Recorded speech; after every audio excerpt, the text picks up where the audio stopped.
Bem, pessoal, então, boa tarde a todos. Estamos dando início hoje aos seminários de política aqui da Ciência Política da UF, né? Serão 10 seminários, começando em grande estilo com meu amigo e colega, professor Carlos Eduardo Martins, da UFRJ, do Instituto de Relações Internacionais e Defesa, que vai nos brindar com uma palestra sobre Lenin, um dos grandes pensadores do século XX, figura que não só é influente no plano do pensamento, como também influenciou de forma bastante incisiva os rumos da história contemporânea, né? Foi o principal líder da Revolução Russa. E Carlos Henrique, Cadu para os íntimos, né? Ele é um dos grandes estudiosos do marxismo no Brasil, em particular a teoria da dependência. Tem livros sobre isso, artigos sobre isso, enfim, é uma das referências brasileiras sobre esse tema que, de alguma maneira, é influenciado pela obra de Lenin. Então, não por acaso, eu agradeço, renovando os agradecimentos a ele por estar aqui conosco, e lhe passo a palavra para que ele nos brinde com sua inteligência. Muito obrigado, Carlos Sávio, é um enorme prazer estar aqui, voltar aqui a essa casa aqui da Ciência Política da UF, onde eu estive como professor colaborador em 2008, eu creio, e depois fiz o concurso para a UFRJ, para a Ciência Política, e assumi, então, o cargo de professor adjunto lá. Hoje estou no Instituto de Relações Internacionais e Defesa, que também tem profunda conexão com a história aqui da ciência política da UF, uma vez que o próprio INEST saiu de dentro da ciência política, enfim, todo um corpo docente expressivo que trabalhou extensamente aqui. Então é um enorme prazer voltar e colaborar aqui, fazer essa parceria com o Carlos Sávio. Bom, Lenin é um autor de uma importância extraordinária, é um autor que tem uma obra imensa, complexa, e eu vou abordar aqui 3 aspectos da obra do Lenin. Um aspecto que é a sua teoria do partido político, da organização política, como é que o Lenin concebia a teoria do Partido Revolucionário, do que ele chamava Partido Social Democrata. Um segundo aspecto da obra do Lenin, que eu vou abordar também, é a visão do Lenin sobre a etapa do capitalismo mundial que ele estava vivendo, que é a etapa do imperialismo. Então, um segundo aspecto é sobre a etapa do capitalismo mundial que o Lenin estava vivendo, não é? E que ele sintetiza a partir da sua teoria do imperialismo. O Lenin não é o único autor dentro do campo marxista a teorizar o imperialismo, mas é um dos mais destacados e tem aí uma obra muito importante sobre isso. E um terceiro ponto que eu vou abordar na obra do Lenin é sobre a construção do Estado socialista e do lugar da Rússia nessa construção do socialismo mundial. Então, seriam esses 3 pontos e, finalmente, um quarto aspecto, que seria fazer um balanço sobre a atualidade dos conceitos e das formulações do Lenin. Bom, em relação à teoria do Partido Revolucionário, uma obra fundamental do Lenin é O Que Fazer. Foi uma obra escrita em 1902,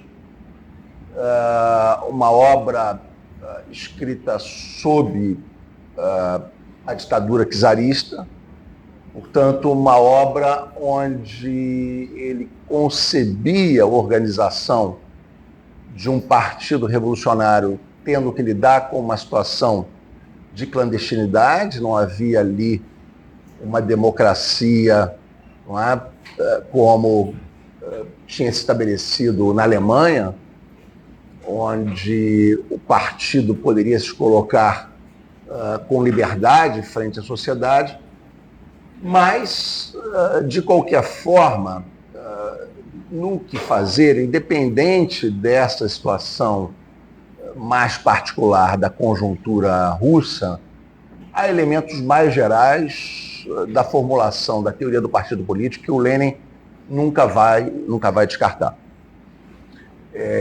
Um ponto fundamental na concepção do partido político revolucionário do Lenin é que o Lenin diz o seguinte, que a visão revolucionária tem que vir de fora da classe trabalhadora, tem que vir de fora do proletariado. O Lenin, ao desenvolver a sua visão de partido político, ele vai combater algumas outras concepções que ele distinguia na época. Uma concepção fundamental que ele vai combater, talvez a mais duradoura, é aquela que ele chama de concepção economicista e que correspondia ao que ele chama de marxismo legal. Correspondia às visões do Bernstein, do Eduardo Bernstein, sobre o processo revolucionário. E nessa visão, não é, economicista, o que vai predominar é a ideia de que o sindicalismo é a forma por excelência dos trabalhadores se organizarem e que, portanto, é o proletariado em si mesmo que deve fazer a articulação do processo revolucionário. O Lenin é pesadamente crítico a isso. O Lenin vai dizer que o partido político ele tem que lidar com 3 dimensões da realidade burguesa que devem ser enfrentadas. Uma primeira dimensão é a dimensão econômica. Uma segunda dimensão é a dimensão política. E uma terceira dimensão é a dimensão teórica. Então, o Lenin vai dizer que o proletariado ele vive sob a ideologia burguesa, sob a ideologia da classe dominante, e, portanto, a sua atuação espontânea é uma atuação limitada por essas circunstâncias, de forma que a mera reivindicação econômica não permitiria ao proletariado transcender essa situação de submissão à ideologia das classes dominantes que haviam construído o seu aparato de dominação muito antes. Mas, além de um aspecto eminentemente cultural, de domínio cultural da classe dominante, há um outro aspecto que o Lenin destaca com grande importância.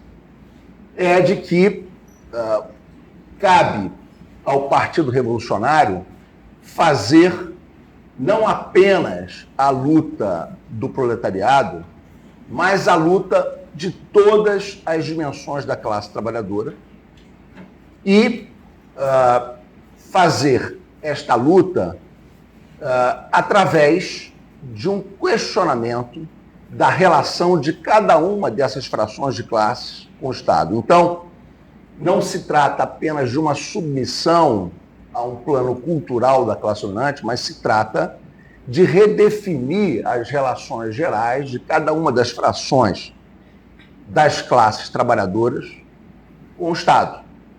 E isso requer, portanto, uma concepção que vai além da dimensão econômica, requer uma concepção política e uma visão teórica que seja capaz de assentar essa concepção política. Porque o próprio Lenin vai dizer, bom, visão política tem várias proposições possíveis de relações entre as frações de classe com o Estado, entre as frações de classe entre si. O que se deve ter é uma visão revolucionária que proponha a dissolução das classes, e por isso que fale em nome de todas as frações de classe. O proletariado, ele tem como objetivo fundamental criar um Estado que comece a construir a dissolução das classes sociais. Então, a missão do proletariado seria uma missão que estaria além dos seus interesses imediatos. E o próprio sindicalismo, o Lenin vai dizer, tem como função imediata vender a força de trabalho para o capital. Enquanto que a luta socialista tem como objetivo extinguir a mais-valia através de um longo processo histórico. Então, isso exigiria um nível de transcendência extraordinariamente grande. Para o Lenin, quem seria essa vanguarda que teria esse papel promotor dessa visão transcendente revolucionária? Quem seria essa vanguarda? De um lado, seriam intelectuais oriundos da burguesia que romperiam com ela. O Lenin destaca, inclusive, a condição material do Marx, a condição material do Engels. Mas, além desses, trabalhadores que se situassem não como trabalhadores particulares, mas como trabalhadores em geral. Então, o Lenin, ele chama atenção para a necessidade de se criar uma vanguarda cuja profissão é fazer a revolução. Então, o Lenin diz, dentro dessa camada profissional, cujo objetivo é fazer a revolução, dentro desse novo status social, de gente que pensa em fazer revolução 24 horas por dia, dentro dessa categoria, a distinção de trabalho intelectual e trabalho manual desaparece. E pouco importa a origem dos indivíduos que farão parte dessa camada. Mas é preciso, que esse grupo se identifique com essa visão transcendente em relação à inserção imediata de determinados segmentos dentro da sociedade de classe. Então, essa visão de partido político do Lenin, esse elemento constitutivo da visão de partido político do Lenin nunca se dissolveu. Ele nunca vai abandonar essa ideia de que há uma vanguarda que lidera a construção do partido, ainda que fora de uma situação de clandestinidade, dentro de uma situação democrática, essa vanguarda possa se ampliar. Porque o objetivo, vai dizer o Lenin, é não apenas fazer um partido de quadros, mas um partido de massas. O Lenin vai dizer que numa situação de clandestinidade é fundamental criar um partido enxuto de quadros que possa atuar de forma cirúrgica na sociedade, mas esse partido de quadros ele não pode ser tão visível a ponto de criar elementos para ser capturado pela polícia política. Então, numa situação de clandestinidade, o escopo dessa vanguarda e a relação com as organizações de massa dos trabalhadores é menor e mais cirúrgica. Numa situação democrática, não. Numa situação democrática, se busca criar esse partido de massas, mas sempre Lenin sublinhará essa dimensão de que a vanguarda é um elemento ativador e promotor da concepção estratégica do partido. Esse partido de massas é um partido que vai ganhando adeptos em função da sua capacidade de teorizar, da sua capacidade de propaganda e de divulgação, mas é um partido que tem hierarquias internas bem definidas. Então, essa é uma visão importante que o Lenin mencionou e que ele vai usar tanto contra o pensamento economicista, que vai preponderar, sobretudo na Segunda Internacional, da qual o principal representante é o Partido Social Democrata Alemão, mas o Lenin também vai usar essa concepção contra aquilo que ele chama de sectarismo, cuja grande expressão seria o terrorismo político, seria a ação de uma vanguarda sem conexão suficiente com uma base de massas maior. O Lenin não descarta o uso do terrorismo em situações muito específicas, mas o terrorismo não pode ser, digamos assim, a linha principal, nem mesmo tática de um partido revolucionário. Então, essa visão do partido político do Lenin, ele sustenta contra a visão economicista e contra a visão que ele chama de terrorista do processo social. O Lenin vai dizer ainda que a visão terrorista e economicista tem algo em comum. As duas são espontaneístas. As duas se baseiam em ímpetos, intuições e não na ação consciente. O que o Lenin busca é, sobretudo, transformar o proletário de um ator definido por uma condição empírica para um ator que é capaz de fazer um trabalho consciente de reflexão para a transformação da realidade.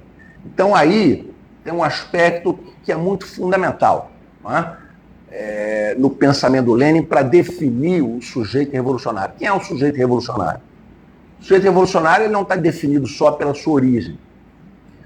O sujeito revolucionário está definido pela sua capacidade de agir conscientemente a partir da sua origem para transformar a realidade no sentido de eliminar a dominação de classe ou reduzi-la significativamente. Porque a dominação de classe, como a gente vai ver, para o Lenin, ela não é totalmente extinguida numa primeira ação.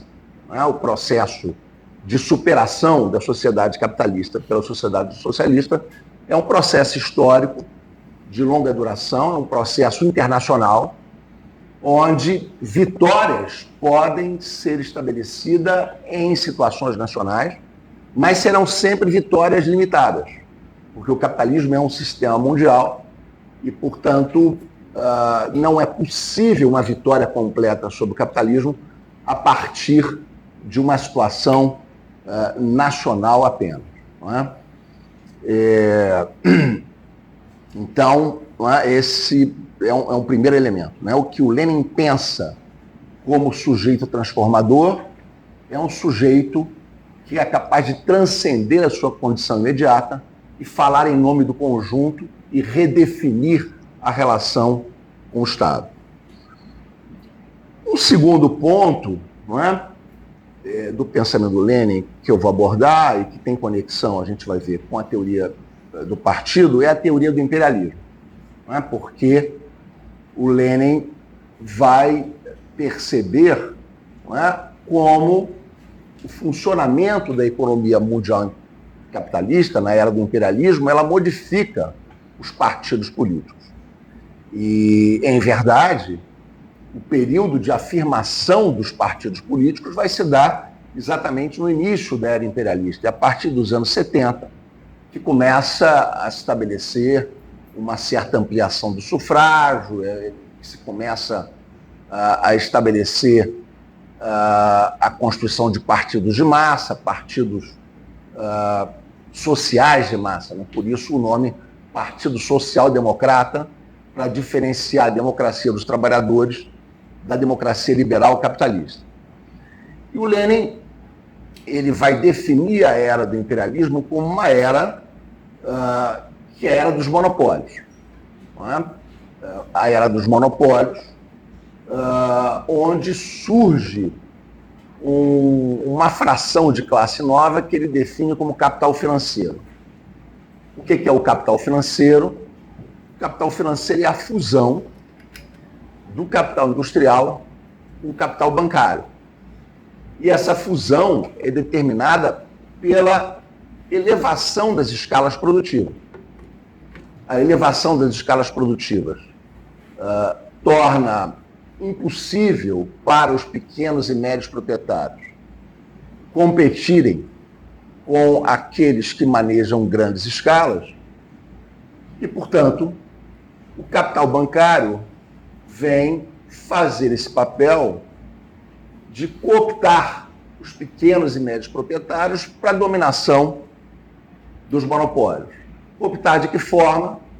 Capturando as pequenas e médias poupanças desses proprietários e emprestando essas pequenas e médias poupanças para os grandes proprietários. Então, junto com o processo de concentração da propriedade, da concentração da propriedade industrial, vai se desenhando um processo que o Lenin chama de centralização financeira.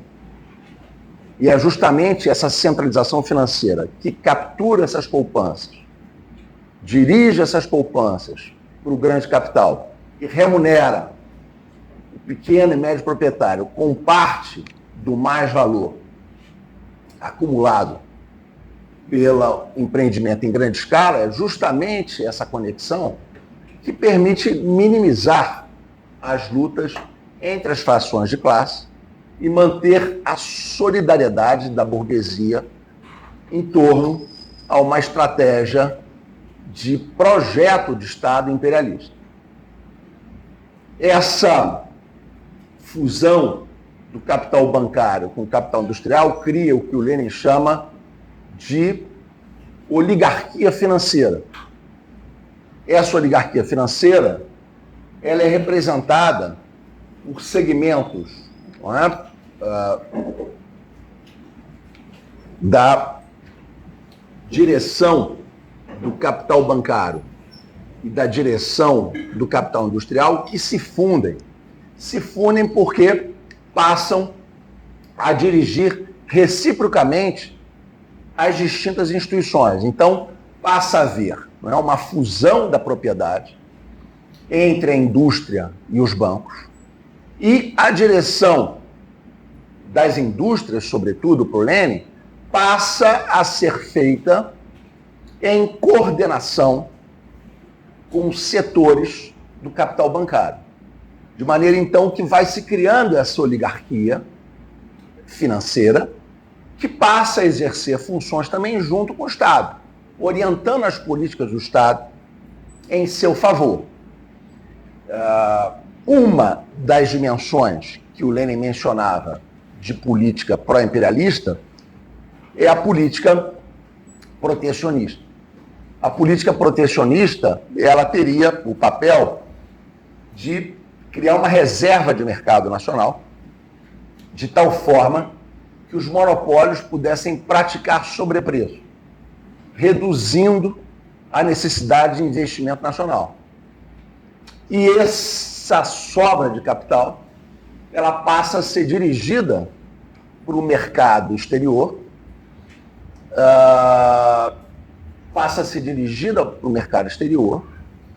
sobretudo para países que se tornarão coloniais ou semicoloniais e que se tornam espaço de altas taxas de lucro. Então, esse processo de exportação de capital dos centros para a periferia é um processo que se faz através da violência do Estado. O Estado passa, então, a fazer uma política imperialista de ocupação e subjugação, que é importante para garantir altas taxas de lucro nos espaços coloniais que estão sendo submetidos à expansão dos países centrais nesse processo de construção do mercado mundial. Essa política ela é orientada, sobretudo, para a África e para a Ásia. O Lenin vai considerar essa política imperialista como a política por excelência do capital financeiro. O Lenin vai dizer que a política colonial é a política do capital financeiro e vai entender essa política não como uma política apenas, mas como parte de uma nova etapa do capitalismo mundial. E o Lenin também vai distinguir, junto com esses estados coloniais ou semicoloniais, o que ele chama de estados dependentes.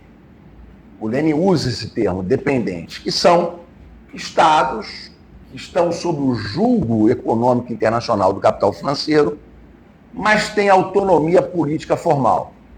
É o caso de países da América Latina, sobretudo, mas o Lenin não dedica maior atenção a esses países, porque o Lenin vai considerar isso uma exceção à regra do funcionamento normal do imperialismo, que seria via partilha do mercado mundial através da anexação política. O Lenin vai apontar também um efeito nos países centrais da política imperialista.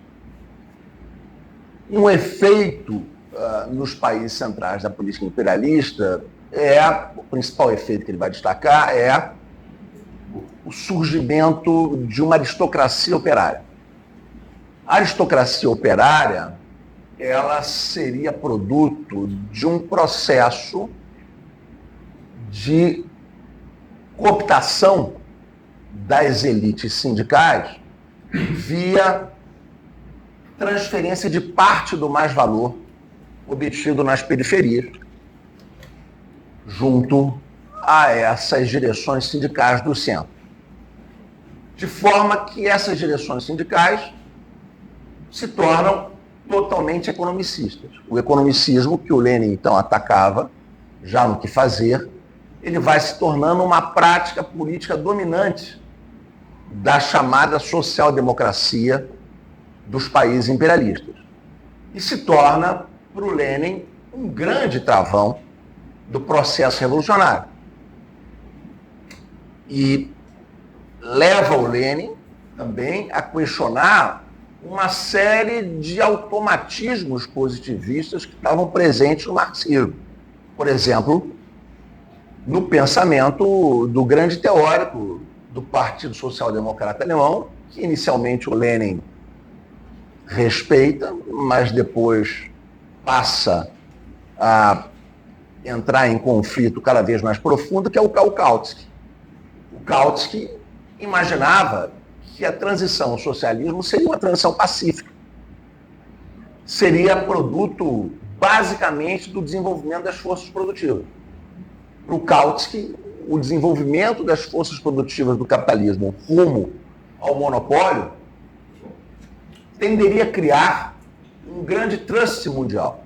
O Kautsky, inclusive, falava de uma etapa que ele chamava de superimperialista. E dizendo que o imperialismo não seria a última etapa do capitalismo, mas sim o superimperialismo que seria. E no superimperialismo, segundo o Kautsky, os países capitalistas se associariam, admitiriam para cada um uma parcela acionária desse grande trust mundial e desistiriam dos conflitos enquanto frações particulares do capital que são, em função da maior capacidade de planejamento garantida pelo monopólio. O Kautsky apresentava um conjunto de vantagens, o conjunto de vantagens que ele mencionava, não é? Entre o conjunto de vantagens que ele mencionava estava o fato de que a guerra poderia ser destrutiva para ambas frações que entrassem em conflito do capital, que a guerra elevaria a necessidade de arrecadação dentro de cada país, portanto, impulsionando a classe trabalhadora para conflitos de classe. Então, por essas razões, Kautsky imaginava essa era superimperialista, que seria uma era onde as guerras desapareceriam, e finalmente, depois dessa era superimperialista, haveria uma revolução socialista, quase que como um ato automático. Né? Esse grande trust mundial criaria uma classe trabalhadora unida sob o mesmo trust, e, portanto, seria quase que um ato automático do desenvolvimento das forças produtivas, a passagem para o socialismo. O Lenin vai criticar fortemente essa visão. O Lenin vai dizer, primeiro, que é verdade que as contradições da sociedade capitalista se aprofundam, mas nada garante que essas contradições serão resolvidas pelo socialismo. A passagem para o socialismo é um ato de formação da consciência. E, portanto, a formação da consciência, ela tem autonomia em relação às condições concretas. Ou ela se realiza nesse campo, ou ela não se faz. De maneira que o agravamento das contradições da sociedade capitalista podem resultar na barbárie também. E não apenas numa transição para uma sociedade superior. Então, o Lenin, inclusive, aponta essa questão, não é? Mostrando o caso da Rússia em relação ao caso da Alemanha e dos países europeus que tinham partidos operários e que eram parte da Segunda Internacional. Esses partidos apoiaram a guerra, esses partidos apoiaram suas burguesias nacionais. Esses partidos faziam parte de sociedades burguesas com níveis de desenvolvimento das forças produtivas superiores ao da Rússia. Mas por que na Rússia houve a transição para o socialismo, mesmo com o estágio de forças produtivas mais baixo, e nos países europeus mais desenvolvidos não? Porque na Rússia houve uma atuação política, ideológica, intelectual e científica mais organizada. Claro que o Lenin vai dizer que a Rússia se beneficiou também das vantagens do atraso, porque o pensamento dialético olha sempre para duas dimensões de uma mesma realidade. Em que o atraso favoreceu a Rússia? O atraso favoreceu a Rússia porque não criou bloqueios para a ação política consciente sobre a classe trabalhadora, como os países europeus mais avançados criaram. E os países europeus mais avançados criaram esses bloqueios exatamente através desse processo de transferência de mais valor que eles obtinham da periferia colonial, transferência de parte desse mais valor para as direções das suas classes operárias. De forma que, então, havendo melhorias imediatas dentro do sistema por transferência de mais valor, os partidos socialistas ou comunistas que se criavam se transformavam em partidos que acabavam buscando melhorias dentro da ordem. E acabava predominando, como predominou, a visão do Bernstein, que é qual? O movimento é tudo, o fim é nada. Não é? As reformas é que interessam. Não é? Essa era a posição do Bernstein. O Kautsky queria ficar numa posição intermediária. O Kautsky acabou também apoiando as burguesias nacionais, apoiou a guerra, mas o Kautsky mantinha como uma peça de museu o ideal da Revolução Final, sem mobilizar nenhuma agitação, nenhuma propaganda, nenhuma luta de classe. Havia também uma polêmica muito contundente entre a Rosa Luxemburgo e o Kautsky dentro do Partido Social Democrata Alemão, porque a Rosa defendia, sobretudo, a greve de massas como o grande elemento de organização da classe trabalhadora, E o Kautsky se colocava contra. O Kautsky dizia que não tinha que se fazer agitação nem articulação para estimular a greve de massas. A greve de massas era algo mais ou menos espontâneo e que viria com a própria evolução das forças produtivas. O Lenin, por sua vez, criticava a Rosa por não perceber que a greve de massas deveria estar mediada também pela ação do partido político. O partido político era uma dimensão superior à da greve e, portanto, uma dimensão capaz de retirar a luta do proletariado do âmbito burguês, que é essa luta sindical. Não é? Era preciso pensar a relação do proletariado com o Estado e a relação do proletariado com todas as outras classes. Então, para o Lenin, a condição de elo mais fraco da Rússia acabou favorecendo uma ação revolucionária e qualquer possibilidade de uma ação revolucionária efetiva, ela teria que superar o pensamento teórico e a visão cultural que a burguesia fazia predominar na sociedade. Então, já havia aí no Lenin elementos, por exemplo, que o Gramsci depois vai colocar mais adiante. Quando o Gramsci vai mencionar a necessidade de combinar guerra de movimento com guerra de posição, e vai dar, inclusive, muita ênfase à guerra de posição, vai dar muita ênfase à luta no plano cultural. Quando o Gramsci expressa essa posição, ele está, na verdade, desenvolvendo uma perspectiva que já estava no Lenin, que é preciso fazer a ação político-consciente, e essa ação político-consciente se faz através da luta teórica, da luta política, da luta estratégica. Um partido revolucionário, ele não pode se deixar levar pelo imediatismo, ele não pode se deixar levar pela via mais fácil.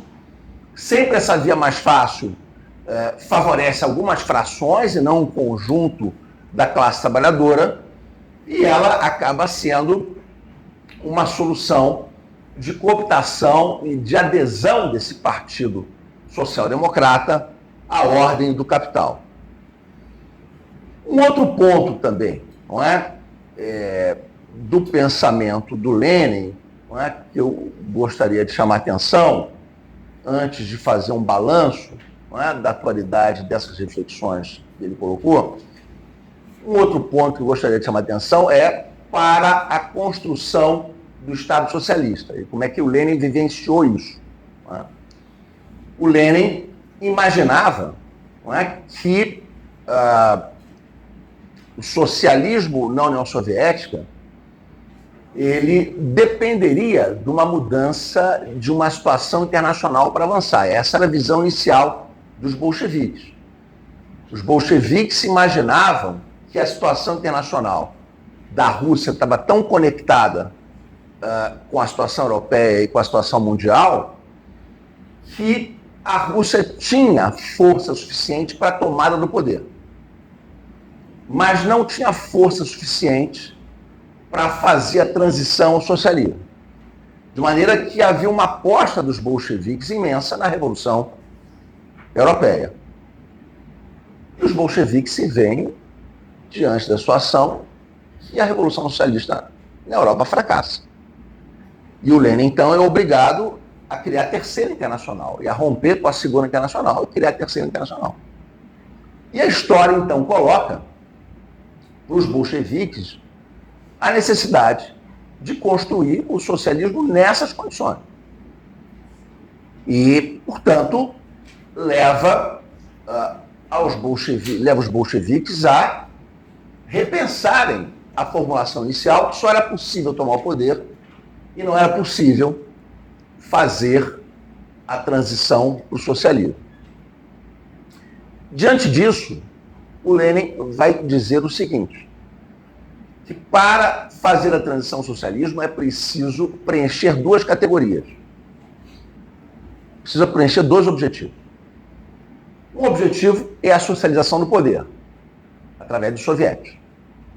Esse é um objetivo fundamental. E o Lenin, no Estado da Revolução, ele vai dizer que o que caracteriza a transição do Estado capitalista para o Estado socialista é a destruição da burocracia. A burocracia é a grande expressão organizacional do Estado capitalista, e a burocracia tem que ser destruída através de um processo de socialização do poder, e a grande referência teórica são os escritos do Marx sobre a Comuna de Paris, onde a burocracia ela era destruída através de um conjunto de procedimentos. Um procedimento é exatamente a criação de um sistema de comunas que vinham do espaço local até chegar ao espaço máximo em Paris, do poder central. Então, na visão do Marx, na leitura do Marx da Comuna de Paris, esse sistema comunal ele destruiria a burocracia através de um conjunto de procedimentos. Um deles é a eleição de todo o cargo de direção do Estado. Um segundo procedimento é o de que os trabalhadores, como proprietários do Estado, deveriam ter a capacidade de demitir aquele indivíduo que fosse eleito se ele não estivesse cumprindo bem suas funções. Um terceiro procedimento é o procedimento de que um funcionário do Estado, servidor do Estado, não poderia ter um salário superior ao salário de um operário médio. E, através desse sistema de comunas e de eleições locais, iam se criando dimensões intermediárias cada vez mais amplas até chegar ao grande colegiado nacional, que fundiria ali o poder executivo e o poder legislativo, que seria a Comuna de Paris. Então era esse o desenho pelo qual se imaginava a socialização do Estado. Claro que esse é um desenho muito precário, porque, veja, a experiência da Comuna de Paris foi uma experiência de 80, 90 dias, 70, 90 dias. E a gente está falando de materialismo histórico. Então, a base material histórica para se pensar um processo de transformação a partir disso é uma base limitada. E o Lenin escreve o Estado da Revolução todo baseado nessa concepção do Marx. É uma atualização, não é? Dos estudos do Marx sobre a Comuna de Paris. E a ideia, não é que esse processo de socialização fosse se expandindo com o desenvolvimento das forças produtivas, e no limite não se precisaria mais eleger ninguém, porque a partir do momento em que as forças produtivas se desenvolvessem, o tempo livre ia aumentando. E no que o tempo livre vai aumentando, os homens podem participar da atividade de gestão diretamente e não precisam de ninguém para representá-lo. Claro que isso é uma formulação muito abstrata, não é? Uma formulação muito abstrata onde talvez nunca se chegue concretamente. Mas uma direção, digamos assim, de socialização do poder que estava dada, não é? Desde a concepção do Marx, através, claro, desse processo histórico precário. Não é? Se pensar num comunismo completo, absoluto, talvez seja impossível. Talvez seja possível pensar no comunismo como uma linha do horizonte, em relação ao qual se pode se aproximar, mas nunca se chega efetivamente a um tal estágio de socialização do poder. Até porque, pela concepção dialética da história, se chegar nesse estágio completo, vai ter que se partir para outro lugar, porque seria um estágio já superado. Então, é possível se pensar isso como uma direção. Mas o fato é que, a partir dessas formulações abstratas, o Lenin tem que construir o Estado socialista na Rússia. e vai construir a partir de uma série de circunstâncias concretas limitadoras. Então, além dos soviéticos, o Lenin colocava uma outra categoria que deveria ser atingida, e preenchida, que é o desenvolvimento das forças produtivas. E o Lenin dizia que, então, o socialismo na Rússia ele podia ser resolvido com duas palavras: sovietes mais eletrificação rural. Isto é, sovietes mais desenvolvimento das forças produtivas. E para o desenvolvimento das forças produtivas, o Lenin estabelece a NEP, que é a nova política econômica, onde o Lenin não só adota, estimula a adoção de técnicas stacanovistas, de desempenho no trabalho, de aumento da intensidade de trabalho, mas o Lenin busca promover a entrada do capital estrangeiro na União Soviética. Busca estabelecer a entrada do capital estrangeiro dentro de um pacto com o Estado, então ele admite um capitalismo de Estado, isto é, a presença de empresas privadas que pudessem fazer esse papel de trazer um capital que a Rússia não tinha, uma tecnologia que a Rússia não tinha, para desenvolver setores que a União Soviética sozinha não tinha capacidade de fazer. Então, essa ausência de suporte do socialismo mundial em termos de forças produtivas era buscada, ele buscava suprir através de um pacto com o capitalismo das potências europeias. Esse processo histórico não se desenvolveu porque os conflitos entre os países europeus e a União Soviética se aprofundaram. Então essa saída que o Lenin pensou, ela foi inviabilizada pelo aprofundamento dos conflitos geopolíticos.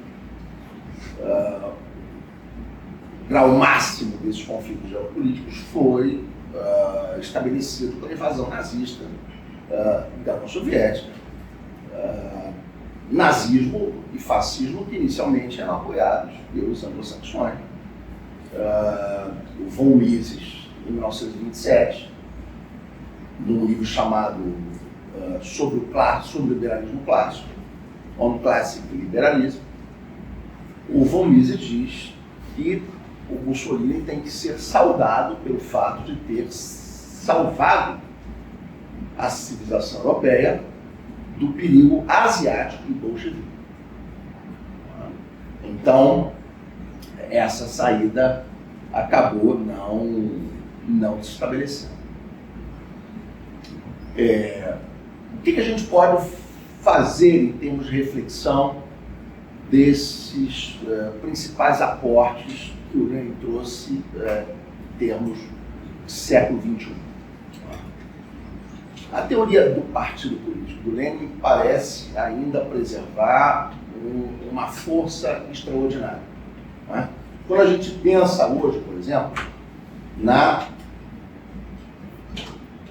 sofisticação e complexidade ampliada da classe trabalhadora, quando a gente pensa na existência de uma classe trabalhadora com diversidade étnica, diversidade de gênero, diversidade de orientação sexual. Quando a gente pensa nesses sujeitos concretos, que são relevantes e importantes para definir o socialismo no século XXI, nós temos que pensá-los como Lenin pensava o proletário no início do século XX, como atores conscientes, não definidos pela sua condição imediata, mas como atores que têm o objetivo fundamental de pensar a integração da sua diversidade numa totalidade maior e mais ampla, que é a criação de um enorme sujeito coletivo, onde essas diversidades possam interagir. Então, isso é muito importante para diferenciar a maneira como o socialismo deve recolher a pauta identitária e a pauta ecológica em relação a como o pensamento liberal faz.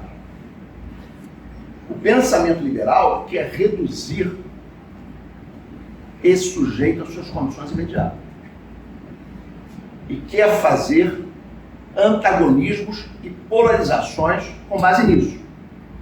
Então, da frase do Marx, proletários de todo mundo livre, o que o pensamento liberal diz? Indivíduos de todo mundo se oponham em função das suas identidades de gênero, das suas identidades étnico-raciais e da sua orientação sexual. É essa, digamos assim, a chamada que o pensamento liberal faz. Por quê? Porque o pensamento liberal, ele não quer transformar a ordem. Ele quer promover uma disputa dentro da ordem sobre as recompensas que o mundo capitalista é capaz de proporcionar. Ele não quer transformar a ordem. Então, se nós queremos transformar a ordem capitalista, nós temos que pensar a fraternidade que há entre esses sujeitos, apesar das suas diferenças e apesar de haver opressões entre esses sujeitos em função das suas diferenças de gênero, condição étnico-racial e orientação sexual. Se a gente quer pensar o mundo, nós temos que pensar também a fraternidade, a identidade, a solidariedade que há entre esses diversos sujeitos. Porque, do contrário, nós não vamos construir o que o Marx diz: proletário de todo mundo livre. Então, pensar a condição de classe, a condição étnico-racial, a condição de orientação sexual, a partir dessa visão consciente e transcendente de uma sociedade de classe. Esse é o primeiro desafio que o pensamento do Lenin sobre o partido político nos coloca nos dias de hoje. Um segundo ponto, o tema da aristocracia operária. Esse é um outro fenômeno. E no Brasil, por exemplo, que não é um país imperialista, a gente vê a formação de uma aristocracia operária, de uma tecnoburocracia de origem operária. E que, na verdade, talvez tenha sido o primeiro formato em que entrou esse pensamento economicista, esse pensamento identitário, no sentido de identificar o indivíduo com a sua singularidade. O Partido dos Trabalhadores, ele se afirmou contra heranças políticas anteriores. Uma herança contra a qual o Partido dos Trabalhadores se afirmou foi contra a herança do trabalhismo. E se cunhou a expressão de populismo. Não, isso é populismo. Populismo por quê? Porque Getúlio, Brizola e Jango não são membros da classe trabalhadora. Eles são membros da elite.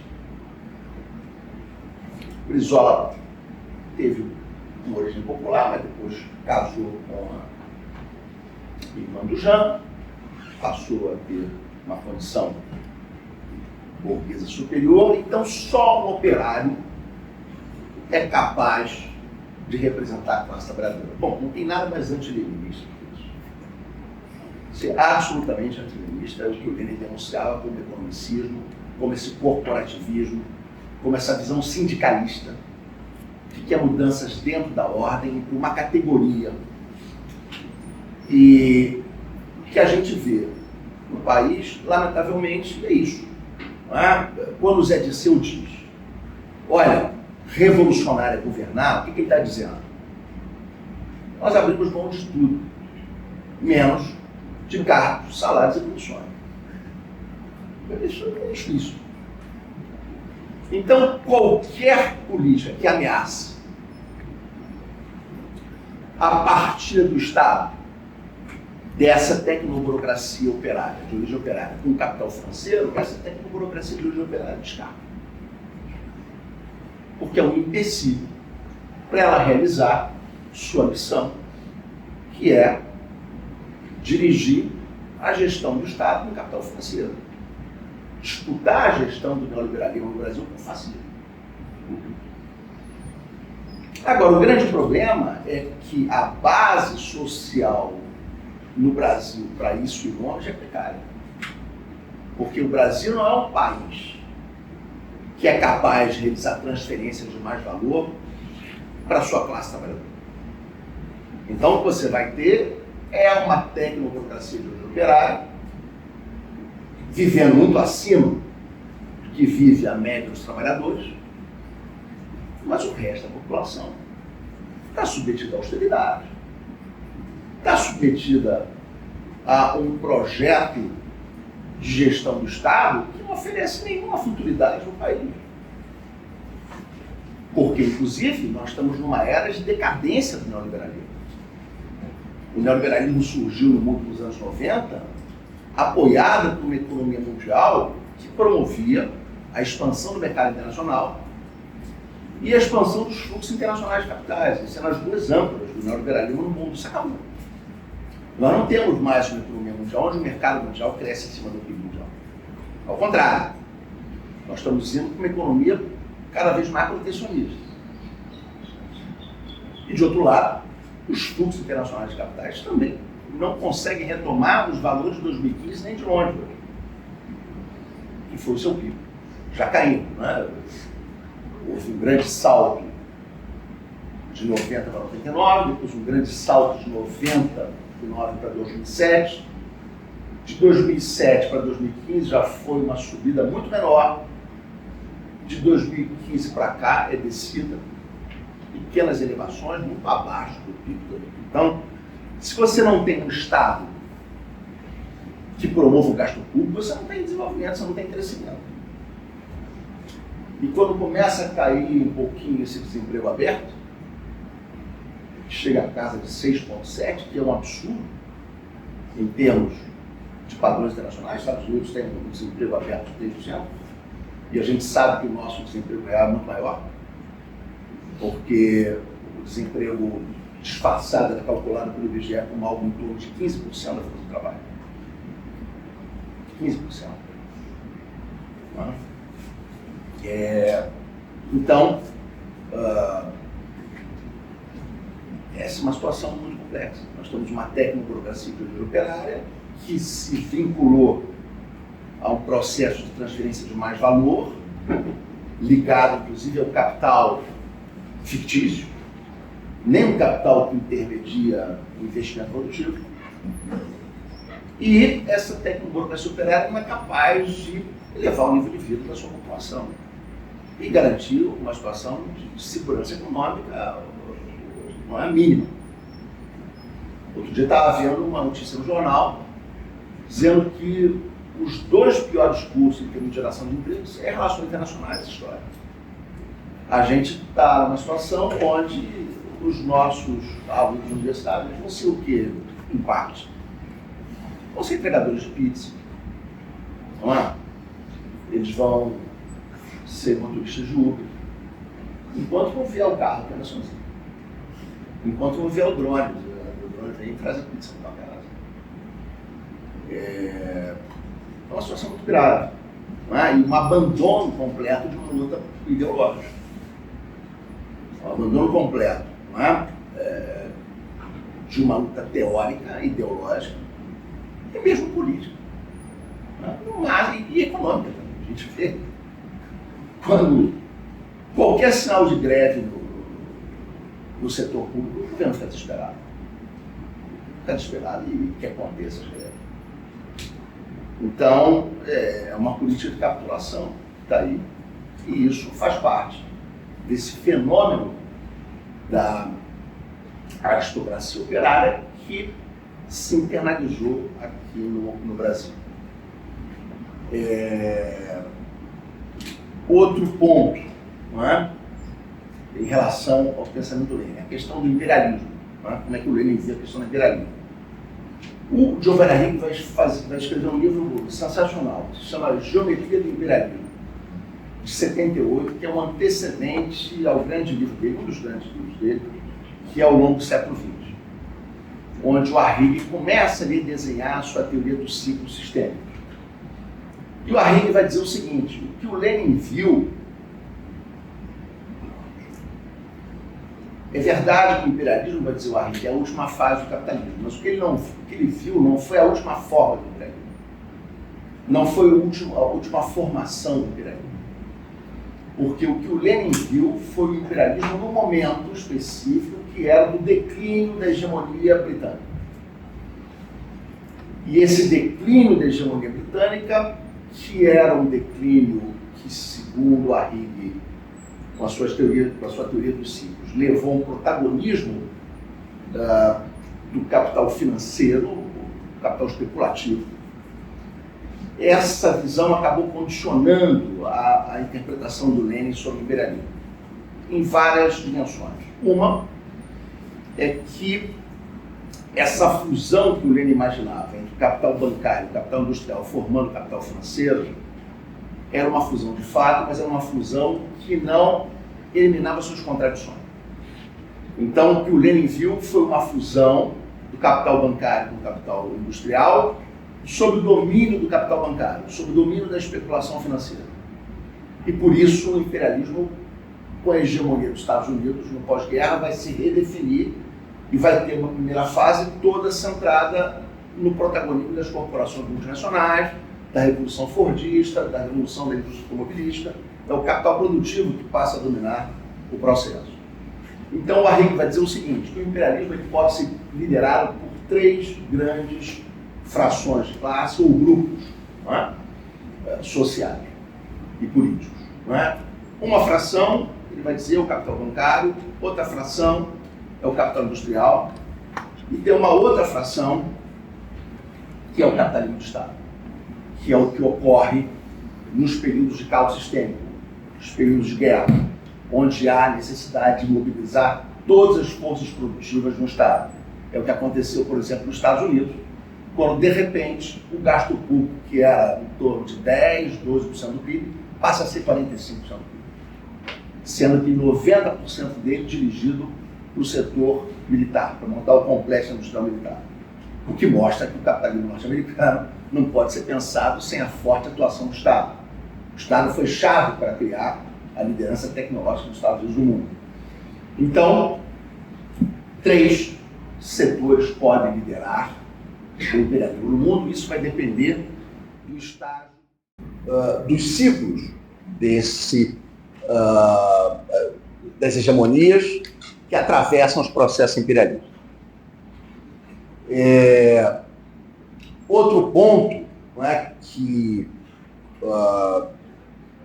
vai ficar evidente também na teoria do Lenin, é que o formato do imperialismo, o formato político institucional do imperialismo, ele é muito mais diverso do que o Lenin imaginou. Então, essa estrutura de imperialismo fundada em colônias, ela se desfez no pós-guerra. E o que o Lenin considerava a exceção passou a ser a norma, o Estado dependente. E daí, inclusive, surge a teoria da dependência. E surge a teoria da dependência, renovando também a teoria do imperialismo e apontando para uma dimensão que o Lenin não dava tanto destaque na sua teoria do imperialismo, porque ela era muito fundada no rentismo. Então, o destaque que a teoria do imperialismo vai ter a partir da teoria da dependência é na sua capacidade de dirigir e renovar a divisão internacional do trabalho. E a teoria da dependência vai trazer o Marx, os aportes do Marx sobre o papel do comércio exterior, como contra-tendência, tendência decrescente da taxa de lucro, o papel dos países periféricos no barateamento do capital constante dos países centrais. Então, a teoria da dependência vai colocar muita ênfase na liderança do imperialismo sobre a divisão internacional do trabalho e no fato de que o ciclo do imperialismo precisa ser renovado pela liderança do capital produtivo. E isso vai criar uma convergência entre a teoria da dependência e depois as análises que tem o mundo, onde vai despontar o Arrighi, o Manuel Wallerstein e o próprio Teotônio, que é um autor que transitou, não é, entre esses dois aportes, e Teutônio apresenta a teoria marxista-independência nos anos 90, quando ele vai fazer o balanço, como uma primeira etapa da construção de uma teoria marxista do sistema mundo. Então, o Arrighi vai usar, por exemplo, o conceito de imperialismo informal e de imperialismo tout court, que é o imperialismo que se vincula ao exercício aberto e explícito da violência. Provavelmente, nós estamos num período de declínio da liderança dos Estados Unidos, um declínio drástico da sua capacidade de dirigir a divisão internacional do trabalho, e, portanto, nós estamos transitando aceleradamente de um imperialismo informal para um imperialismo tout court, aberto, violento, explícito. E provavelmente, eu interpreto assim, nós já entramos numa etapa de caos sistêmico, onde a guerra vai ser um risco crescente. E onde o capitalismo vai tender a ser cada vez mais um capitalismo de Estado. E o imperialismo pode ser dirigido por essas coisas. Nós lançamos um livro agora, eu, Francisco Lopes Segreira e o Manolo Monereu. Eu tenho o PDF, posso passar para o sábado depois, para passar para vocês. Se chama Hacia a Terceira Guerra Mundial. E a pergunta. Eu lembro que uma vez eu estava num táxi, e ele estava falando sobre o livro, e com um dos autores brasileiros do livro. E terminei de falar, o taxista olhou e falou assim, você é autor de livro? Eu falei, eu tenho uns livros. Qual é o nome do livro que você escreveu? Eu falei, Rumo à Terceira Guerra Mundial não vai dar certo. Não posso falar isso. Aí, entrar no turno repouso, vai que esse cara me deixa no meio do turno repouso, não vai dar certo. Aí eu falei, o livro principal, Globalização, Dependência e Neoliberalismo na América Latina, 4 palavras pesadas e tal. A conversa não engatou, já perguntei logo sobre Botafogo, a conversa foi muito longa. Mas, enfim, nós temos esse livro, esse Rumo à Terceira Guerra Mundial, uma interrogação, onde se defende que nós estamos vivendo guerras localizadas, fragmentadas, mas cada vez mais articuladas, pela formação de blocos de poder contrapostos. Então, há uma bifurcação geopolítica crescente no mundo. E essas guerras locais estão cada vez mais encadeadas com grandes sistemas de poder contrapostos. Quando começou a Segunda Guerra Mundial, por exemplo, muita dúvida sobre quando começou. Pode ter começado com a invasão da Manchúria pelo Japão, pode ter começado na Guerra Civil Espanhola, onde se dá discutível. Finalmente, um outro ponto que eu gostaria de chamar a atenção em relação às reflexões do Lenin, para a atualidade, é em relação ao projeto dele de médio, e o caso da China. A China é o caso bem-sucedido do Mané. A China é o país que conseguiu criar, sob direção socialista, um capitalismo de Estado que permitiu o desenvolvimento das forças produtivas sem levar a China à dependência, sem levar a China à subordinação na divisão internacional do trabalho. Pelo contrário, os Estados Unidos quis fazer uma política de engajamento com a China para isolar a União Soviética, com medo da criação de um poder político articulado na Eurásia. Esse é o grande medo dos teóricos anglo-saxões que pautaram a política internacional dos Estados Unidos. O Spykman e o Mackinder. O Mackinder o primeiro, na década de 10, e o Spykman no final dos anos 40. Eles colocavam que só poderia haver uma ameaça mundial ao poder ultramarino das ilhas costeiras ou ilhas peninsulares, representadas pela Grã-Bretanha e pelos Estados Unidos, que era a criação de uma grande ilha-mundo na Eurásia. E essa grande ilha mundo teria seus vértices em Berlim, Moscou e Pequim. Então, o que os Estados Unidos tinham que fazer? Balcanizar, ocupar, cercar e impedir a articulação desses três vértices. E a política de engajamento do Nixon e do Kissinger para a China teve exatamente como objetivo isolar a União Soviética da conexão chinesa, só que eles escolheram o ator errado. Escolheram engajar o ator mais forte. Depois que esse ator pegou velocidade. É um problema para parar esse ator.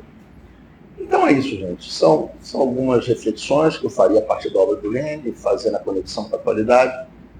Eu deixo com vocês para a gente conversar aí. Enfim, se for o caso, aprofundar algumas questões. Muito obrigado.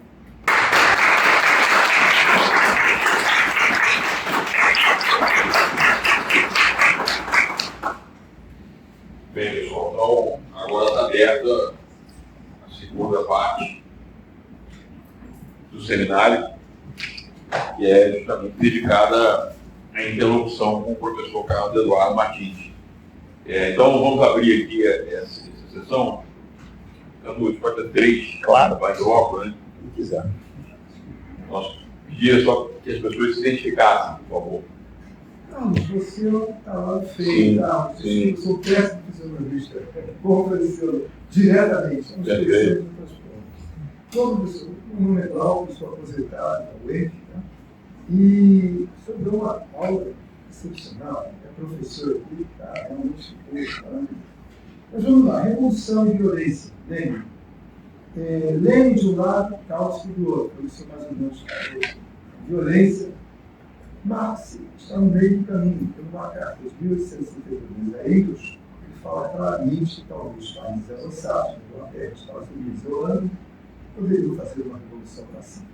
Ele está dizendo o óbvio, os outros governos não ouviram, que são condições históricas que vão permitir uma violência. Sobre transição, país do socialismo, só evitar os problemas, o senhor mencionou algo que eu gostaria muito de ter informações bibliográficas. O comunismo não uma instituição final, estável, né, sociologia, mas como um horizonte. Lenin, por um acaso, teve esse tipo de visão? Por favor, você gostaria muito de ver. Sobre a transição ainda, rapidissimamente, uma das 3 leis dialéticas de Engels é da interpenetração universal de opostos. Se a gente usar coletivamente essa lei, por mais que se desagrade a capitalistas e socialistas, teria que existir períodos de interpenetração entre socialismo e capitalismo. E o século XX revelou mais uma vez isso, não dá para comentar isso aqui agora. Então, Engels teve realmente uma participação ativa na cabeça de Engels, e não dá para a gente conversar quando ele começou a colar para Hegel no manuscrito de 1914, uma outra oportunidade. E, finalmente, sobre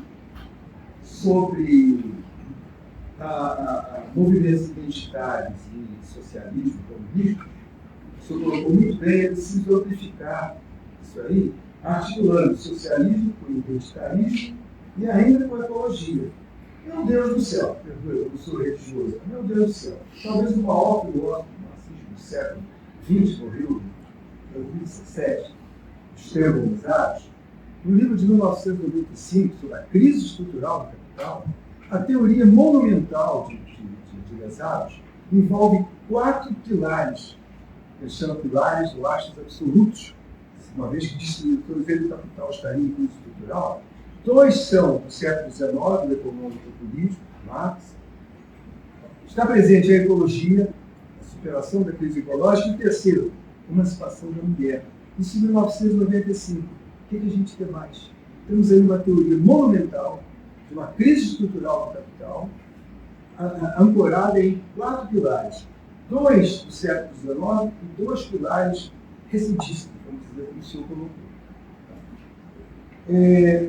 Esse livro de Lesaros é tão importante que eu já tomaria aqui a arrogância de falar que seria interessantíssimo, para terminar, uma análise conjunta dos 2 grandes Estevãos. O Estevão Lesaros, que eu acabei de falar agora, teoria da crise estrutural do capital, com essas 4 variáveis. E um psicólogo evolutivo americano chamado Steven Pinker, que tem um livro agora de 2018, que foi traduzido erroneamente para o português, o título, que é o título mesmo é Iluminismo Já, e não o Novo Iluminismo.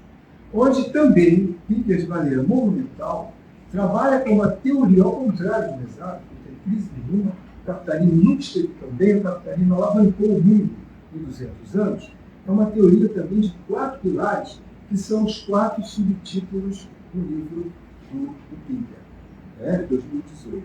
Os 2 Estevão, o outro é Estevão também. Seria fascinante se um dia pudéssemos cotejar, se quiséssemos fazer uma avaliação profunda da relação capitalismo e socialismo, sem esquecer do princípio do Engels, que necessariamente tem que acabar articulando os dois, por mais que isso descontente capitalistas e marxistas. Você quer responder várias questões? Você quer responder ou quer fazer um bloco? Pode fazer um bloco. Desculpe terminar. Não, excelente. O entusiasmo. Só agradeço. Só agradeço. Bem, está aberto então para esse primeiro bloco. Mais alguém queira. Pergunta do professor Galco foi tão ótima. Paquetou. Cai de vivo. Não cai de vivo, não. Pode. Boa tarde, professor. Eu sou Rubens, graduado em Ciências Sociais, aqui pela UF. Uma questão simples. Estamos em 2024, 108 anos após a publicação do Lênin, que veio em 1916.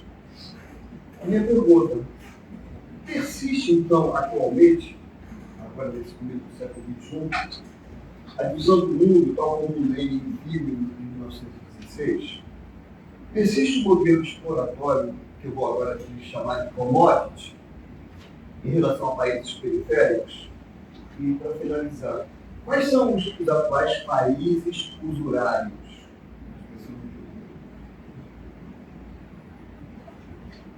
Mais alguém nesse primeiro bloco? Então, Cadu, vamos responder. Lá. Pode ser que a resposta estipule. Claro.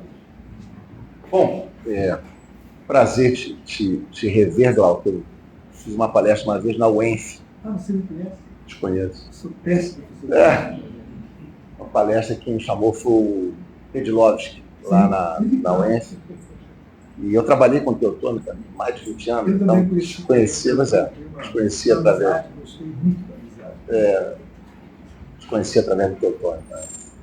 Então, um prazer, não é, poder dialogar contigo. As questões que você coloca são fundamentais. Essa questão, não é, da revolução pacífica, ela é exatamente uma possibilidade. Né? O Teotônio era muito entusiasmado com essa possibilidade e tal. Eu era mais cético. E o Teotônio trabalhava muito com o ciclo de Kondratiev, e ele via, no ciclo de Kondratiev, que começava em 1984, a possibilidade de forças progressistas, social-democratas mais avançadas, facilitar a transição para um mundo mais socialista, mas eu vinculava o ciclo de Kondratiev ao movimento do Lahire, de ciclos sistêmicos B, isto é, uma financiarização dos Estados Unidos que limitava, digamos assim, essa fase expansiva. E o resultado que a gente viu foi essa social-democracia ultra descafeinada, essa social-democracia neoliberal que respalda a financiarização, respalda o imperialismo, respalda novos níveis de intervenção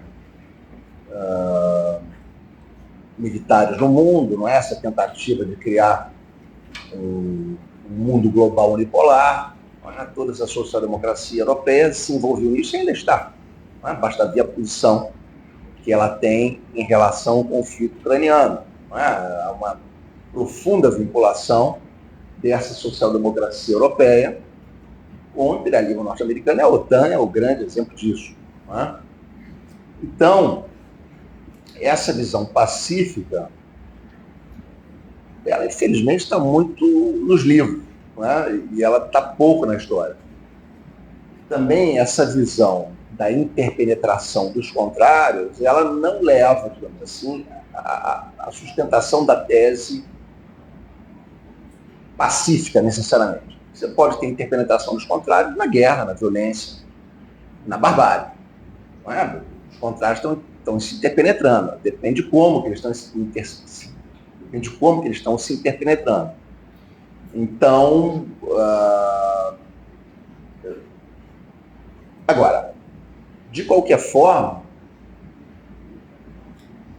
se a gente pensar com as categorias do Sistema Mundo, e eu tomei muito, não é, o trabalho que eu faço, essa preocupação do Teotônio de construir uma teoria marxista do sistema mundial, eu tenho trabalhado nessa direção, então eu procuro integrar muito as análises do sistema mundo ao marxismo. Se a gente pegar a visão dos ciclos sistêmicos do Arrighi, o momento de passagem da fase A para a fase B, isto é, o momento de passagem da fase de hegemonia produtiva para o declínio, para a financiarização, é um momento onde as forças geopolíticas rivais se afirmam e se mostram no mundo. Se a gente pensar, por exemplo, na passagem da fase A para a fase B da hegemonia britânica, isso vai se dar nos anos 60, 70 do século XIX, o que acontece politicamente nesse período de relevante? A Guerra Civil Norte-Americana, Revolução Meiji, Unificação Alemã. 3 grandes países que foram confrontar as vantagens comparativas da Grã-Bretanha e que disputaram a sucessão hegemônica britânica. Se a gente for pensar na passagem da fase A dos Estados Unidos para a fase B, a partir dos anos 70, final dos anos 60, 70, quebra de cima de Bretton Woods, ruptura do padrão ouro-dólar, que cria uma engrenagem que vai ser usada depois pelo Paul Volcker e pelo Reagan para fazer essa política de financiarização e do Banco Central norte-americano autodeterminando a taxa de juros, o valor do dólar. Então, se a gente for pensar 71, 70 como o período de inflexão, o que aconteceu de relevante politicamente aí? A derrota do imperialismo norte-americano no Vietnã. O imperialismo norte-americano foi derrotado no Vietnã, e não foi uma derrota militar, principalmente. Foi uma derrota política, porque morreram 3 milhões de vietnamitas contra 57 mil norte-americanos. Mas se criou uma aliança entre povos da periferia e povos do centro que inviabilizaram a atuação desse imperialismo. Então é possível que as lutas de classe avancem transnacionalmente e que os estados sejam divididos internamente por essas conexões. Há fatores materiais que favorecem isso. Um deles é o que o Rui Mauro Marins chamou de extensão da superexploração da força de trabalho da periferia para o centro. E eu já começo a responder a tua segunda pergunta. A partir de um redesenho da divisão internacional do trabalho, onde países da periferia passam a exportar partes e componentes industriais fabricados nos países centrais. Então, o brutal superávit da China com os Estados Unidos tem a ver com isso. Mas a China não se limitou a isso, seguiu um caminho próprio de soberania tecnológica. Mas você tem o México. O México é um país que tem talvez o principal superávit. Não, hoje não é o principal superávit, é o segundo, a China tem caído muito, mas é o segundo superávit comercial com os Estados Unidos no mundo. E é função das maquilas. E por que as maquilas exportam tanto para os Estados Unidos? Porque a força de trabalho no México é 10 vezes mais barata que nos Estados Unidos. E o salário dos trabalhadores mexicanos começa a condicionar os salários dos trabalhadores dos Estados Unidos e começam a puxar para baixo. A deslocalização produtiva e a financiarização foi uma resposta do grande capital norte-americano contra o avanço da classe trabalhadora nos países centrais e nos Estados Unidos e contra a conexão que se fez no final dos anos 60 entre o movimento operário, o movimento estudantil, o movimento negro e o movimento pela paz. A resposta da burguesia norte-americana a isso foi deslocalização produtiva e financiarização.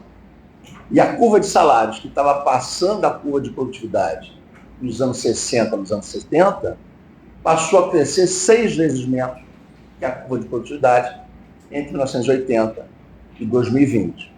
Então, é uma vitória política da burguesia norte-americana sobre sua classe operária, sobre sua classe trabalhadora, mas que tem custos. Um custo do declínio tecnológico na divisão internacional do trabalho. Essa financiarização claramente não pode mais sustentar indefinidamente como fonte de poder. Seria um absurdo pensar isso. Tem gente que pensa isso, até na esquerda. A Maria da Conceição Tavares escreveu um artigo nessa direção, que é a retomada da hegemonia norte-americana. Mas ela não fez isso desde o marxismo. Não fez. Nem seu seguidor. Porque é impossível você pensar o capitalismo, que é um sistema de produção generalizada de mercadorias, sem pensar a mercadoria como uma dupla face. A face do valor de uso e a face do valor de troca. Pensar um valor de troca que se descolhe completamente do valor de uso só não impede. Mas aí é outro sistema, que não é o moderno sistema mundial que o Einstein inspirou, não é um sistema interestatal onde Estados discutem. Precisaria ter um poder com uma capacidade militar tal a ponto de impor sua vontade unilateralmente. E não é isso que a realidade está mostrando. Esse declínio tecnológico dos Estados Unidos é também um declínio militar. Essa financiarização do poder norte-americano é também um declínio dos Estados Unidos como força militar perante China e Rússia. Se a gente pega, por exemplo, o orçamento militar dos Estados Unidos em 2000, compara com Rússia e China juntos, o que a gente vai ter? A gente vai ter o seguinte, que o orçamento de China e Rússia equivalia a 12% do orçamento norte-americano. Em 2007, equivalia a 17%. Depois da crise de 2007, 2008, em 2020, esse orçamento equivale a 45% do orçamento norte-americano. Então está chegando. Mais 10, 20 anos, encosta. Então nada indica que há um poder militar com essa capacidade. Não é? Então, não é? Nós estamos vivenciando, eu acho, esse processo de crise profunda, onde a barbárie está sendo colocada, inclusive porque os Estados Unidos não conseguem substituir o sistema de hegemonia por um sistema de dominação. Claramente, o empate na Ucrânia é sinal de que os Estados Unidos não conseguem, pela força, impor uma nova ordem. E também a incapacidade de Israel em resolver os conflitos no Oriente Médio sinalizam isso também. Por mais que destrua, mate, Israel está em situação de vulnerabilidade. Quanto mais mata, mais vulnerável Israel está. Então, nós não estamos numa situação onde há nenhum poder capaz de estruturar uma ordem pela dominação. Nós estamos numa situação de empate catastrófico no mundo. Empate catastrófico gramsciano, em termos internacionais. É uma situação de caos sistêmico. Não há nenhum poder capaz de estabelecer uma ordem. Então, a barbárie é um risco, mas há também a possibilidade de que a paz se estabeleça, mas a paz vai se estabelecer através do conflito. Através do aprofundamento do conflito também conectado com as lutas dentro dos Estados nacionais. Esse conflito internacional conectado com lutas dentro do Estado nacional que se aprofundam. Na ideologia alemã, Marx e Engels diziam o seguinte, comunismo é uma força material. Não adianta você querer colocar ele como ideia. Porque se as condições materiais não estiverem presentes, ele não é possível. E quais são as condições materiais possíveis do comunismo? Perguntam Marx e Engels, que respondem. As condições são as seguintes. Que a pobreza tenha sido substituída pela riqueza. Que a riqueza esteja na mão de muito poucos. E que a imensa maioria viva numa situação de pobreza, isto é, necessitando vender sua força de trabalho para sobreviver. Pobreza não significa necessariamente a miséria, mas também pode significar. E Marx e Engels, no Manifesto do Partido Comunista, diz, por exemplo, que com a evolução do capitalismo para a era monopólica, a maior parte da classe trabalhadora cai abaixo da sua condição, o que é uma referência que o Mauro Marinho depois tratou como superexploração da força de trabalho. E a terceira condição que Marx e Engels colocam na ideologia alemã é o seguinte, que cada um viva a sua realidade local como parte de uma realidade global e não como uma realidade segmentada. E nós estamos nesse mundo. Nós estamos nesse mundo onde cada vez mais acontecimentos mundiais são parte da vida nacional. Nós estamos num mundo de conflitos crescentes, mas há uma possibilidade pacífica, mas não pacífica, como o liberalismo imaginou, dentro da institucionalidade segura, calma, lenta, moderada. É um pacifismo que vai exigir luta, conflito, vai exigir guerra de movimento. Um dos maiores erros, eu acho, dos neogramscianos foi de separar as guerras de posição das guerras de movimento. Guerras de movimento e guerras de posição se enlaçam. Eu acho que é nesse mundo que a gente está. Em relação à questão do comunismo, não como horizonte estático, mas como horizonte dinâmico, é uma formulação minha. É uma formulação minha. É uma formulação minha. Posso conversar com o autor? A partir da própria ideia da dialética, da própria concepção dialética da história. E a partir também da minha angústia, não é? De tentar tratar aquilo como uma abstração, como um modelo, que é como o pensamento idealista trabalha, como o pensamento liberal trabalha. De um lado, aquilo me atraía, né, me angustiava a falta de materialidade aqui. Mas, ao mesmo tempo, é plenamente possível ver a materialidade disso como uma força tendencial, de onde se aproxima. O Wallenstein chegou a mencionar também isso. O Wallenstein chegou a mencionar que a contradição entre vanguarda e massas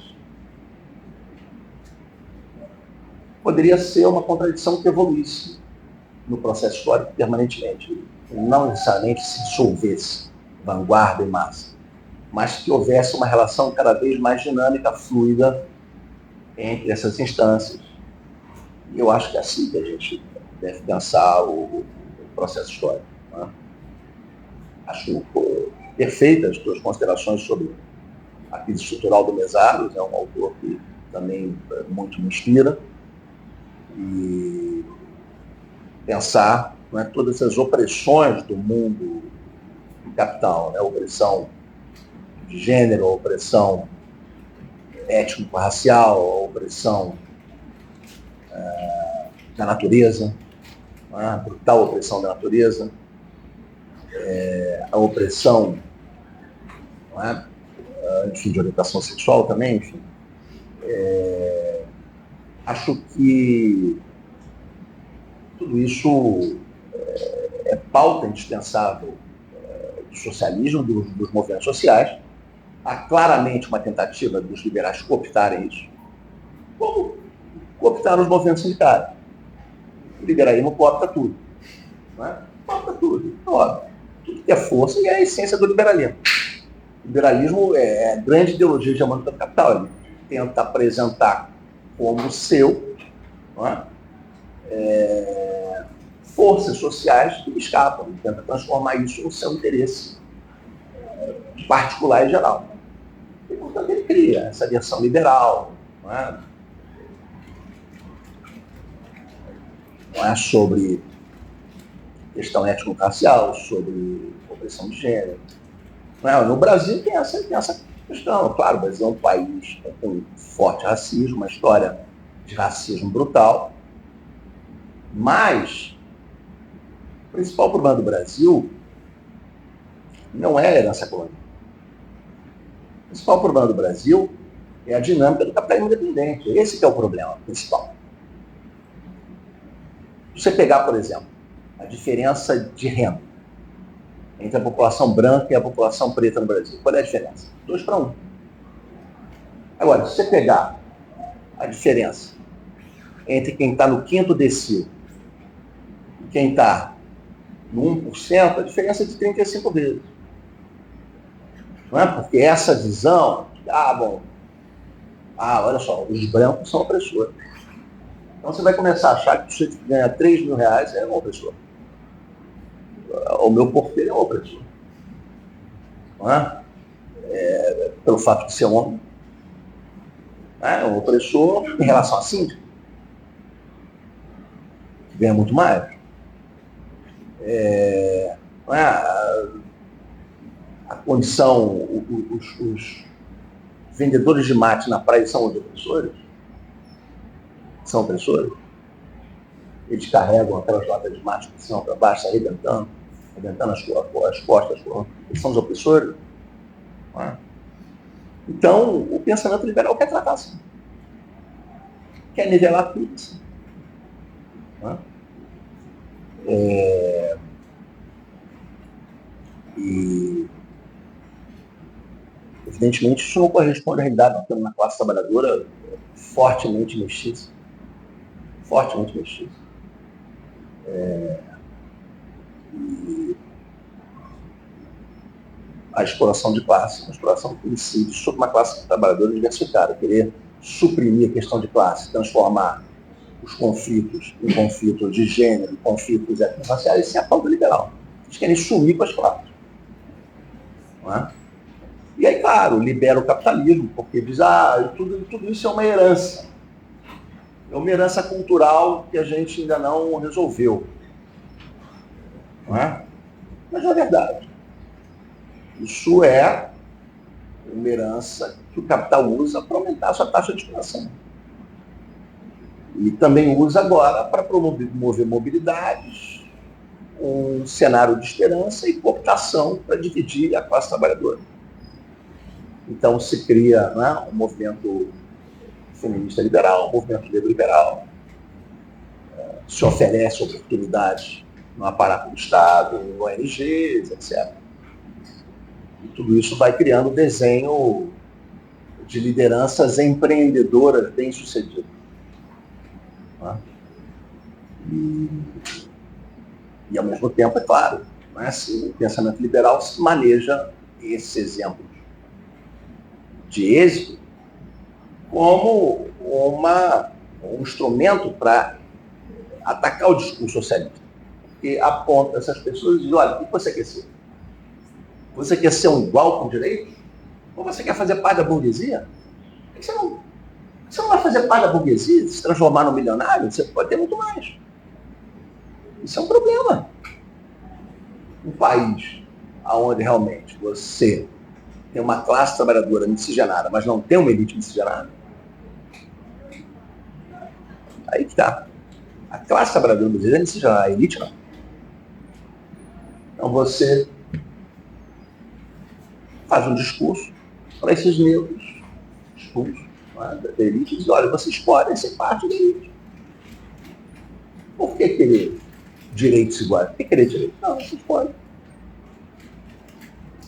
E assim vai. O pensamento liberal trabalha com isso, nessas brechas.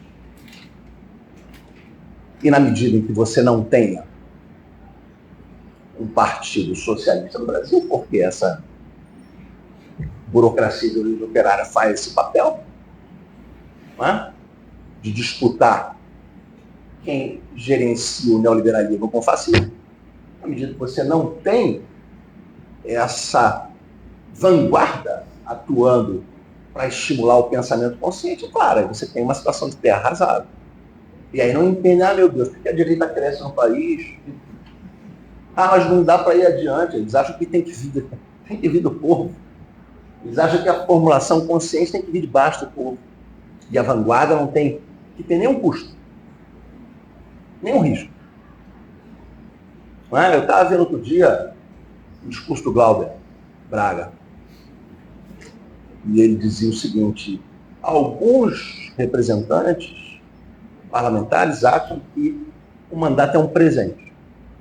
De fato, para muitos o mandato é um presente. Porque essas pessoas passam a ter um nível de vida muito superior ao nível de vida da população. Mas para quem luta, entende o mandato como uma missão, o mandato é um desafio. É um desafio. É um desafio e um risco, pessoal. Porque é para colocar questões sociais não resolvidas como metas para serem alcançadas. Não é?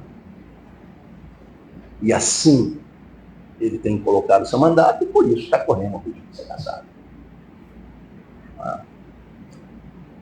Então é isso, gente. Maravilha.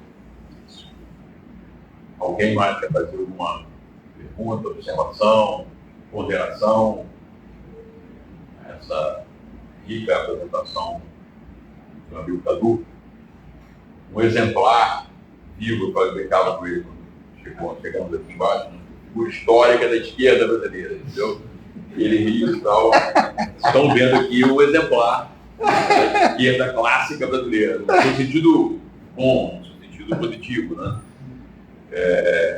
Então é isso. Agradecer ao professor Carlos Eduardo Martins a presença aqui nesse seminário de política da UFRJ, abrindo, na verdade, né, essa sequência de 10 seminários, e